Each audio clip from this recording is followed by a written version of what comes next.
Critical hits in RuneScape are fun. They're big numbers that make a big splash. More importantly, they help boost your DPS, especially when you fire off a bunch of critical hits with something like the Fractured Staff of Armadale. That's not what I'm going to be doing here, but in this video, I'm going to be testing a basic, affordable CritScape setup to see what kind of a difference it can make in typical PVM situations. Good day, everybody. The first thing I want to say is that this video is time-stamped with different sections. I'm going to cover a lot here, including, of course, results of boss testing that I've done with a critical hit versus non-critical hit setup, and what exactly critical hits are, how they work, and how to force them. For starters, a critical hit just means that the hit you have dealt is dealing between 95 to 100% of its max damage. Most abilities, most auto attacks, everything have a range of damage they can do. A critical hit just means that you hit on the very high side of that range of damage. So a naturally occurring critical hit happens when it just so happens that the damage your next hit did was in that very high range of some of the max damage possible. Then there's also forced critical hits, and this is where various gear, abilities, familiar, things like that can help you force critical hits. So there are a few items in particular that help this out. The boosted Dagonoth King rings that you boost with items from the Rex Matriarchs. The Reaver's ring, Channeler's ring, and Champion's ring. And I'm missing the ranged one. Stalker's ring, yeah. They all have various effects that boost your critical hit chance in different ways. For this video, I'll be using a Reaver's ring, which is a basic one that boosts your critical hit chance by 5%. Next up, most commonly used, is the invention perk Biting. Biting 2 is pretty affordable and easy to get. Biting 3 and 4 are much more costly and much more rare to obtain. But each rank of Biting boosts your chance of scoring a critical hit by 2%. Some abilities, like Fury, Greater Fury for melee, and Greater Concentrated Blast for magic, have side effects or little bonus effects where they boost your critical hit chance. The one summoning familiar that can boost your critical hit chance is the Calgarian Demon. By default, it passively gives you a +1 critical hit chance, and it has a special effect. Its special effects scroll boosts your critical hit chance by another 5% for a limited time. So all these boosts put together result in a pretty good increase in your chance to strike a critical hit, but there is still one item that is very popular among high-level PVMers that blows all this together out of the water, and that is Aerith's Grimoire. I'm pretty sure I said that right. This gives you a flat 12% increase in chance to get a critical hit, and it also increases the critical hit damage cap from 12,000 to 15,000. This item is very expensive for obvious reasons, and it's very expensive to maintain with Grimoire pages, but yeah, that is the big boy of a critical hit build. I will not be using that here because, as I mentioned, this video is meant as a guide for basic, affordable critical hit setups, and that's just, the Grimoire is just out of my scope right now in my Iron Man account. But those are basically all the ways that you can boost your chance of scoring a critical hit in RuneScape. For the purpose of these testing videos, I am trying out 3 bosses, 10 kills each, with one setup that has Biting 2 and a Reaver's ring. This leads to a total of 9% increased chance of scoring a critical hit, versus a identical melee build without any critical hit chance increases. And we're going to see what kind of a difference it made.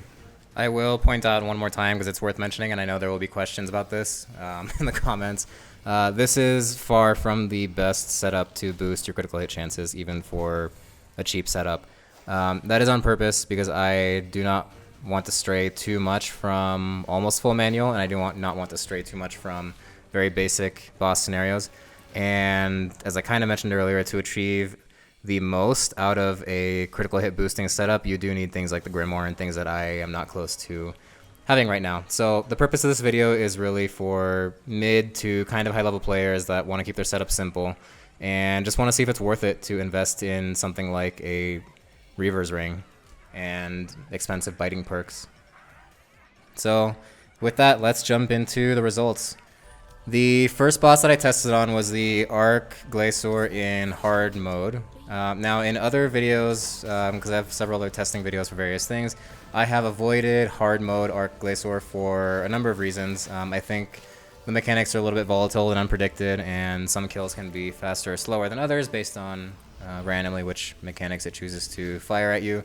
But as my PVMing has gotten a little bit better and I feel more comfortable and able to control my kill times, I decided to give it a shot. So what I did was I started each set of testing with 100% enrage and went for 10 kills. And this ended in a roughly 200% enrage on the final kill for both test scenarios. So the results are on screen now, and what you can see is the kill times for each of the 10 kills with each setup, and you can also see the shortest kill time for each setup, the longest, and the average, I think most importantly. And as you can see from the results, the critical hit setup actually came out a tiny bit worse, with an average kill time slower by 2 seconds. Mainly this kind of confirmed my suspicions of using the Glacor in hard mode to test these kind of things, or confirmed my fears rather, that it is a very volatile boss, and be that as it may and be these results as they may, it's still valuable to show this, I think, because it shows, to me at least, that on a boss like this with mechanics that can waste your time pretty randomly and pretty sporadically per kill, little extra DPS boosting things like this matter less and less, matter much less than a boss that you can just sit there and DPS through. So I can tell you specifically that my shortest kill times in both these setups were when the mechanics were more in my favor, and the longest kill time, which was actually with the critical hit setup and longer than all the other kill times put together by far, almost 4 minutes, was a kill where the Glacor was like almost dead, but then it did like the frozen core so I couldn't damage it, and then it did the minions, and then it did like a back-to-back minions, so it wasted a lot of my time in that way because I just got really unlucky. One more important note to mention here is that if you do have a better critical hit setup with Biting 4 or whatever, or if you are using a Grimoire or whatnot, you don't really have to pick between something like a Reaver's Ring and a Luck of the Dwarves if you have them, because this is one boss where supposedly you can just switch to your Luck of the Dwarves right before you claim the loot, so after you've killed it and used your critical hit boosting ring. I've heard some theories that with the way RNG works, the drop is decided already when the monster spawns. Other people say that the drop is decided when you check the loot portal, so I don't know. But most players do just bring a Luck of the Dwarves or something to switch to for after the fight to check the loot. So this is one of those bosses where you don't really have to pick between rings like that. The next test subject was Gregorovic in normal mode. I haven't used him in testing videos yet because he still kind of slaps me very hard, especially when I use melee. And I actually almost died a few times doing this, but I just changed my setup a little bit here. I was using a Ripper Demon and Berserker aura at the Glacor. I switched to a Vampirism aura, still using a Scrimshaw Vampirism, and now a Blood Reaver with a bunch of poison, so it worked to keep me alive. I just AFK'd Gregorovic basically. The results here are a little bit more in favor of the basic critical hit setup, but not by a lot. I will note here that accuracy was not a problem. One thing about the Reaver's Ring that I'm using is that it lowers your accuracy by 5% in exchange for the 5% critical hit chance boost. Didn't seem to matter with the setup I have here, at least. Also didn't seem to make much of a difference either. As I kind of mentioned before, there are other tools and things you can use to make your critical hits even better. For example, I'm not using Smoke Cloud in any of these testing. It has a reduced effect when you're using melee anyways instead of magic, but if you don't know, Smoke Cloud increases the hit cap of critical hits by a little bit, so yeah, I'm still working with the 12,000 maximum hit cap, but with the setup here, my hits would rarely exceed that anyways, so yeah, not much else to say here. It doesn't seem like there was much of a difference between a 9% increased chance of critical hits and 0. The final test subject is Rathis, the Rex Matriarch. This one I picked specifically to test a few different things. So I know specifically that when I AFK Rathis with this setup, I can barely get to the point where he absorbs or reabsorbs the poison pools and heals himself. Most of the time with this setup, I can kill him before he does that, or honestly most of the time exactly as he's doing it. It's a Matriarch rather. And mostly I AFK Rathis because I'm one piece away from Laniake's Spear. And I do it on Slayer task because, if you didn't know, the Slayer helmet boosts and the Amulet of Salamancy boosts, both of which increase your damage and accuracy by a lot, stack, which makes Rathis really, really easy to kill with this melee setup, way before she reabsorbs the poison pools. However, back to this video, doing this off task, I am just on the cusp of killing Rathis as she reabsorbs and heals, and obviously if she heals, that extends your kill times by a lot, so The reason I picked Rathis is to see if the extra critical hit boosting build can really push me over the edge and just help me to clear Rathis before she heals. And here are the results of that. Not what I was expecting, to be honest, but it is easy to explain why. When I am on Slayer task with Rathis in this setup, accuracy is absolutely not a problem. When I'm off task with this setup, I notice that even without the Reaver's Ring and the like non-critical hit chance boosting setup, I was still splashing quite a bit because I'm using the Abyssal Scourge. It's not a stabbing weapon, and Rathis has actually very high defense for anything that's not a stabbing melee weapon.